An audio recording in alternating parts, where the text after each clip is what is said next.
बिस्मिल्लाहिर्रहमानिर्रहीम।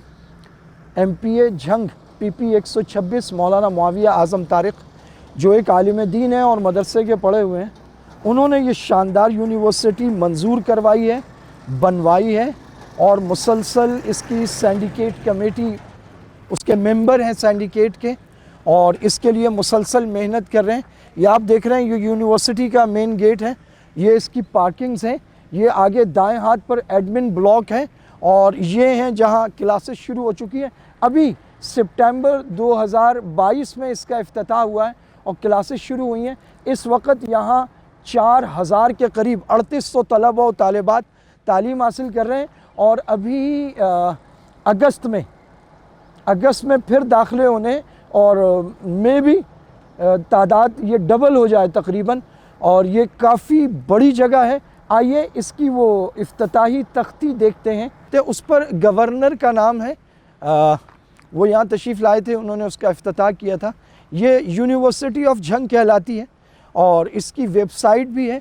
अगर गूगल में आप जस्ट यूनिवर्सिटी ऑफ झंग लिख दें तो ये आ जाएगी और इसमें 3800 तलबा और तालिबात और 80 के करीब फैकल्टी और 26 से ज़ायद BS और MS प्रोग्राम चल रहे हैं। ये बैनुल अक़वामी कॉन्फ्रेंस करा चुके हैं और इनका जर्नल, रिसर्च जर्नल, वो जो एक मरहला होता है यूनिवर्सिटी का, वो हो चुका है।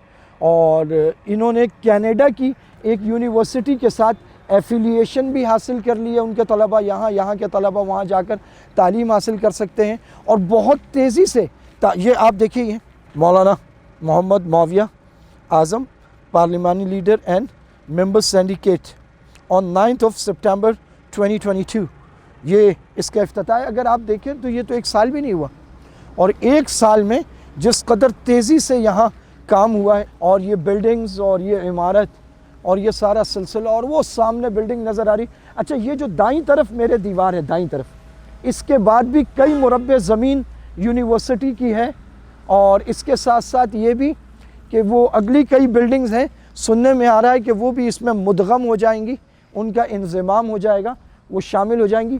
एडमिन ब्लॉक है, मैं तीसरी चौथी मरतबा यहाँ हाज़िर हुआ हूँ और जब भी हम आते हैं तो मैं इससे ज़्यादा बेहतर हालत में, इसके अंदर मीटिंग रूम है और ऑफिस हैं बहुत सारे, तो उन सब की हालत बेहतर है इस लिहाज से कि उनके जो बुनियादी इक्विपमेंट्स हैं वो दिन ब दिन बढ़ते हुए यहाँ नज़र आ रहे हैं। और यहाँ सारी क्लासेस होती हैं। आगे एक छोटा सा ऑडिटोरियम भी है जो अगरचे यूनिवर्सिटी के इतना शाया निशान नहीं है, मगर ज़ाहिर है जैसे जैसे बिल्डिंग्स बढ़ेंगी, इमारतें बढ़ेंगी, तो ये सारा सिलसिला बेहतर होता चला जाएगा इंशाअल्लाह। ये मौलाना मुआविया आज़म तारिक के 5 साल टेन्योर में उन्होंने जितने मनसूबाजात मुकम्मल किए हैं, ये सब उसके सबकी क्या बात है, लेकिन ये यूनिवर्सिटी ऑफ झंग, ये उन तमाम मंसूबों के माथे का झूमर है। ये यूनिवर्सिटी इससे पहले कहीं और के लिए सिर्फ कागज़ों में मंजूर थी और उधर वो कहीं मौजूद थी, जगह बहुत छोटी थी, लोगों ने उसके साथ अपनी ज़ाती कॉलोनियाँ काट दी थी ताकि जो है ना वो ज़मीन की कीमत बढ़े और ये और वो। मौलाना ने इसे वहाँ से उठाया, यहाँ पर लेकर आया, इसे मंजूर कराया, इसकी तामीर, तरक्की, फ़ंड्स और यहाँ के तकर्रुरात और हर चीज़ में दौड़ धूप की और करप्शन से इसको दूर रखा। यही वजह है कि एक साल में इस यूनिवर्सिटी ने तामीर और तरक्की और अपने टारगेट की तरफ बढ़ने और अपने अहदाफ को मुकम्मल करने के जो खूबसूरत मकासद हासिल किए हैं और जिस तरफ ये तेज़ी से बढ़ रही है, एक साल में तो उसका कोई तसव्वुर भी नहीं कर सकता। कागज़ पे लकीरें लगा के इतना काम करना एक साल में मुश्किल है, जितना मदरसे के पढ़े हुए आलिम दीन ने एक साल में कर दिखाया है। ये एकेडमिक ब्लॉक है, वो एडमिन ब्लॉक गुजरा है, वो सामने एक और ब्लॉक है, उसके सामने और ब्लॉक है। यहाँ रिहाइशगाहें तक तैयार हैं और फैकल्टी के बहुत सारे लोगों की रिहाइशगाहें यहीं पर मौजूद है। इस इमारत में सामने है वो ऑडिटोरियम, वो सामने जिसका मैं ज़िक्र कर रहा हूँ।